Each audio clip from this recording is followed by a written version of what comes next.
Esta historia se llama Un discurso conveniente. Damián era un buen muchacho, pero algo temperamental. Esa semana había tenido una discusión de tono elevado con su jefe, lo que probablemente desembocaría en la pérdida de su trabajo. Damián lo sabía y estaba apenado. Por más que insistía en que hablara con su jefe, siempre contestaba lo mismo. No hay nada que ya pueda hacer. Diga lo que diga, ya no me va a ayudar, me van a despedir. Eso depende de cómo hables, le dije. Si lo haces a tu manera prepotente y altanera, probablemente solo logres empeorar las cosas.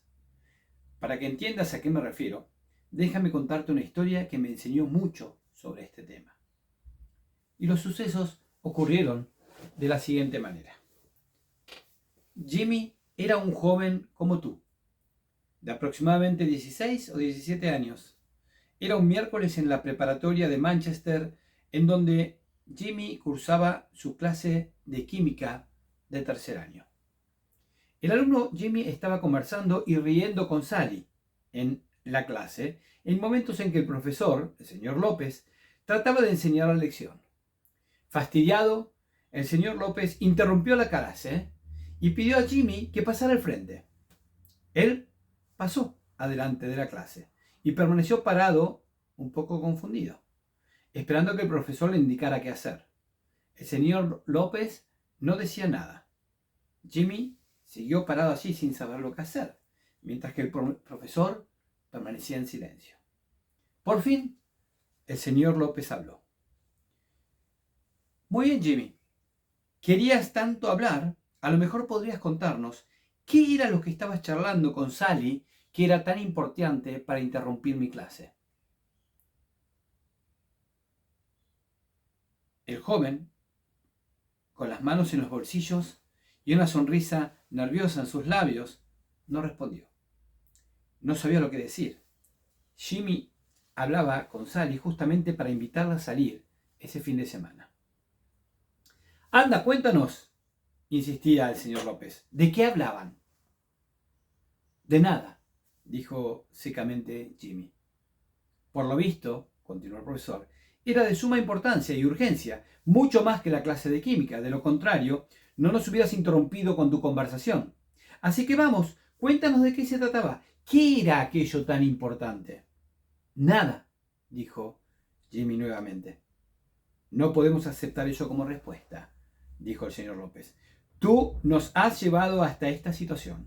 Ahora puedes disponer de todo el tiempo que precisas para contarnos.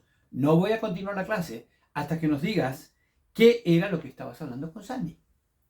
El joven no respondió. Vamos, estoy esperando, insistió el profesor López. Habla. No hubo respuesta. El ambiente de tensión ya se podía respirar en toda el aula. ¿De qué hablabas con Sally?, gritó el profesor. Lo que hablábamos no es asunto suyo, respondió Jimmy con voz cortada. La voz del profesor era cada vez más potente y enojada. Cuando tú interrumpes a toda la clase, entonces eso se torna el asunto de todos. Tenemos el derecho de saber si lo que les decías a ella era más importante que mi lección. Para mí era más importante, dijo el joven con una valentía que iba en aumento. Pues bien, escuchamos, dijo el profesor. No, contestó Jimmy, con la cara colorada como un tomate.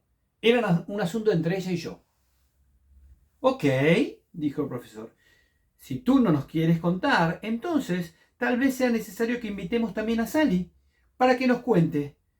¿Quieres que la llame al frente también a ella?, preguntó irónicamente el profesor López, mientras Sally se dejaba deslizar lo más bajo que podía de su asiento.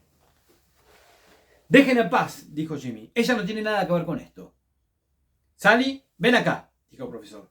Si él no nos quiere contar de qué hablaban, a lo mejor tú sí lo harás. Déjenla en paz, gruñó el joven. Sally, adelante. Pasa al frente, dijo el profesor. Le dije que la deje en paz. No, Sally va a pasar al frente y nos va a contar, dijo el profesor. Sally se levantó de su asiento y a estas alturas, Jimmy no pudo contenerse y exclamó: Señor López, váyase al diablo. Y salió de la clase dando un portazo. Jimmy no regresó al colegio. Por una semana se negaba a disculparse con el profesor. Dada la gravedad de la falta de respeto y por tratarse de un instituto de renombre por su disciplina, al director no le quedó otra alternativa y expulsó a Jimmy del establecimiento. De acuerdo al reglamento de la institución, solamente se lo podría readmitir como alumno si la comisión de notables y directivos del colegio aprobaba esa decisión, acorde a argumentos que justificaran la revocación de la medida disciplinaria. Al cabo de unos días, Jimmy reflexionó y decidió no arruinar su vida interrumpiendo de esa manera sus estudios. Habló con su padre sobre el tema, y fue así como se pidió la audiencia con la comisión de notables y directivos del colegio. Finalmente llegó el día de presentar los argumentos para la revocación de la medida disciplinaria, y fue el padre de Jimmy el que se dirigió con estas palabras a la honorable comisión.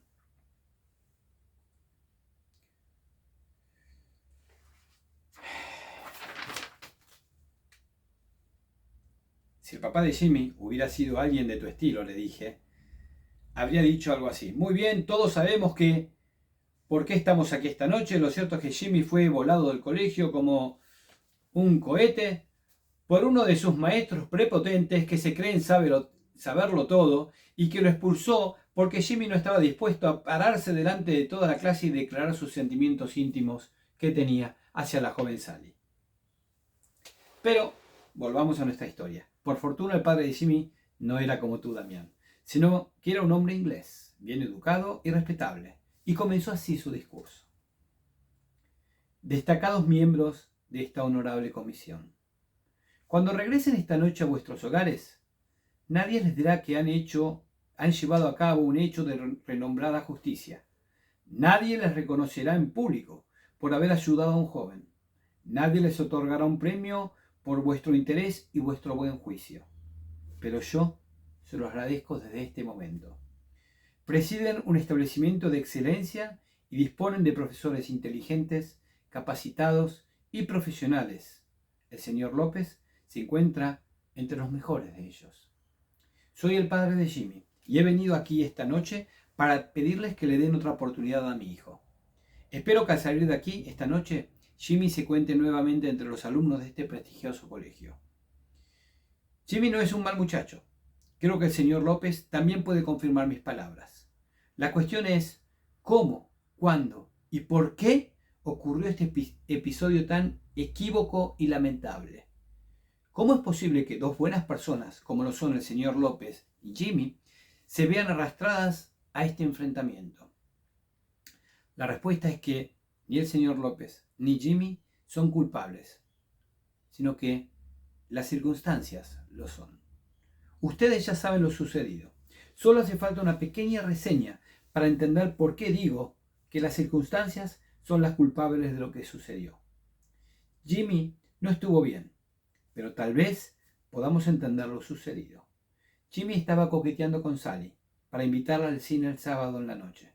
Por supuesto, esto no tendría que haber sucedido en el salón de clase, mucho menos en la clase de química.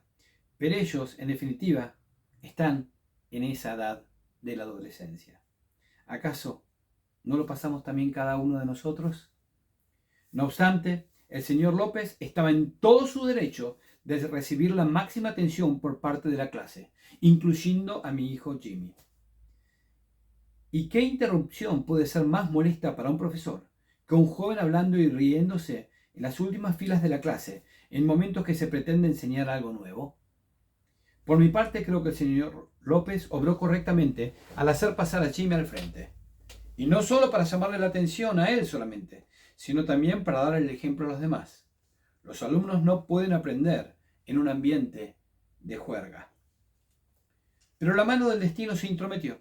Jimmy, debido a lo íntimo del tema entre él y Sally, no podía contarle al señor López de que estaban hablando con Sally, pues la vergüenza y el pudor no se lo permitían, y no podía hacerle eso a Sally. Por el otro lado, el señor López, como profesor, estaba en su derecho de exigir explicaciones. En esa situación no tenía otra alternativa que demandar que su orden fuera cumplida. Jimmy no podía complacerlo. Es por eso que sostengo que la circunstancia es la verdadera culpable de toda esta engorrosa situación. Creo que se podría poner 100 buenos maestros en la misma situación que el señor López, frente a 100 jóvenes valerosos y obtendríamos la misma reacción en los 100 casos. Ningún profesor puede ceder. Ningún joven que aprecie su buen nombre traicionaría a su compañero. Lo que le estoy pidiendo es que le otorguen a Jimmy la posibilidad de decirle al señor López cuánto lo siente lo que ha sucedido. Él no regresó al colegio durante una semana porque estaba bastante abochornado y confundido debido a su comportamiento y no era capaz de mirar a los ojos al señor López. Créame que él respeta mucho a su maestro. Jimmy se equivocó y él lo sabe. Aprendió la lección. Él será un alumno ejemplar a partir de ahora, al punto que estarán orgullosos de él. Es por eso que les digo, en nombre de mi hijo, déjenlo estar a solas con el profesor López. Jimmy realmente lo aprecia y lo respeta. Otórganle a Jimmy la posibilidad de componer sus errores. Denle la chance de madurar a partir de este desagradable suceso. Denle una oportunidad más. Yo me comprometo a trabajar duro junto a él para que no los defraude. Muchas gracias por vuestra amabilidad y comprensión. Hasta aquí fue el discurso del papá. Muy bien, Damián, le dije. Te imaginarás cómo terminó la historia. El padre de Jimmy se retiró aquella noche para que la comisión de notables y directivos del colegio tomara una decisión. Al día siguiente, Jimmy fue citado por el director de la escuela a una reunión privada entre él y el señor López a las 10:30 de la mañana siguiente. Si ambos se pondrían de acuerdo y el señor López aceptara las disculpas y los argumentos de Jimmy, el joven podría volver al establecimiento. Como ves, mi querido Damián, muchas veces un discurso adecuado puede ayudarte más que tu orgullo y tu obstinación.